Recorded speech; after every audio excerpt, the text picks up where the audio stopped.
South African consumers have until the end of this week to comment on amendments to the National Liquor Policy. The Department of Trade and Industry is proposing amendments to the policy which will place responsibility on bars, restaurants and other alcohol-serving establishments for the actions of intoxicated patients. Simon Colman, underwriting executive of SHA Specialist Underwriters, joins me now to discuss this and how South African businesses are going to be affected by this. I mean, 500 meters away from a school, residential area, places of public transportation, it doesn't leave a lot of places for these places for businesses to actually set themselves up, does it? Well, there's that, and of course a lot of those businesses have been in those areas for many years prior to this coming out. So, and that's why it's so important that the public comment on this. Business owners need to get together. If there's an association governing, say, hotels or restaurants, they should be going with one voice and commenting on the legislation. Is very important. Has there been a take-up of that commentary then? I mean, well, like we said, end of this week, time is running out, isn't it? Yeah, look, it was extended by a month, and that would tell me that there wasn't a lot of comment initially, and I'm sure the Department of Trade and Industry is quite eager to engage with business owners.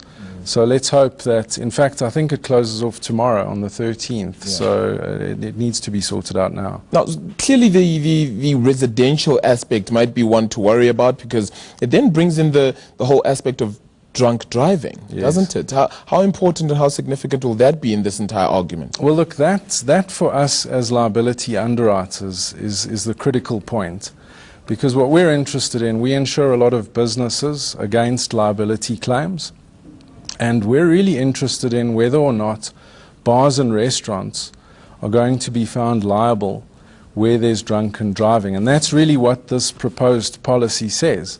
You know, it says that the establishment would be carrying some responsibility for serving somebody who then gets in their vehicle and causes a road accident, or who goes home and engages in domestic violence or some other alcohol-related crime. So, I mean, you have that, plus you have the possible closure of that business because of where it currently sits. So, how much work do you think yourselves as insurance underwriters are set to have if this comes into effect? Look, Arabile, I think it's important that we look at the reason why the Department of Trade and Industry wanted to do this. We've got a problem with alcoholism in South Africa.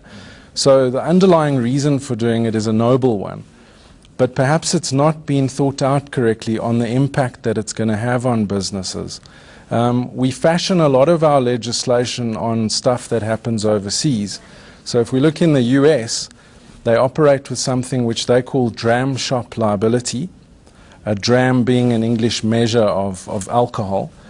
And in the US, in California in particular, they've just recently repealed this legislation. The legislation which would basically allow for an injured person to sue the establishment after they've been injured by a drunk driver who was in that establishment earlier. They've repealed it because it's proven to be practically impossible to enforce. I mean, even when the police arrest somebody for drunken driving, it takes 2 years to get blood alcohol tests. Can we expect bartenders and waitresses to be able to do effective sobriety tests in a restaurant or a bar on a Friday night? I think it's going to be very difficult. And I mean, at this point in time, does it, you know, we've spoken about how it may not be, it's a noble sort of gesture, so to put it. But, you know, with sin taxes, liquor always goes up. And then when you have this law perhaps coming into effect soon enough, if it does, you can't blame liquor retailers for really feeling marginalized in this economy. And perhaps for people going, well, you know, you're taking away the accountability or the responsibility of the people that are actually consuming the alcohol, and you're shifting all of it onto what we perceive as an easy target, which is a business with a fixed address and probably deeper pockets that can pay out. I just want to touch on something else. You know, what's really interesting and perhaps makes the whole situation even more absurd. The Road Accident Fund restricts a person's rights to sue the driver of a vehicle that injured them. You can only sue the Road Accident Fund if you're injured in a road accident. So what this legislation would be saying is that I cannot sue the driver who injured me in the road accident, who was drunk and breaking the law, but I can sue the bar that he was drinking in just before he got into his car, needs to be thought about and discussed. Yeah. Certainly a lot of commentary should be coming through with regards to this bill and how it is going to actually be implemented. So clearly a few loopholes. Simon Colman, underwriting executive at SHA specialist, talking to us about how these liquor policies are said to perhaps be of quite a lot of significance. Let's move abroad now. And Greek Prime Minister Alexis Tsipras has spoken for the first time about his country's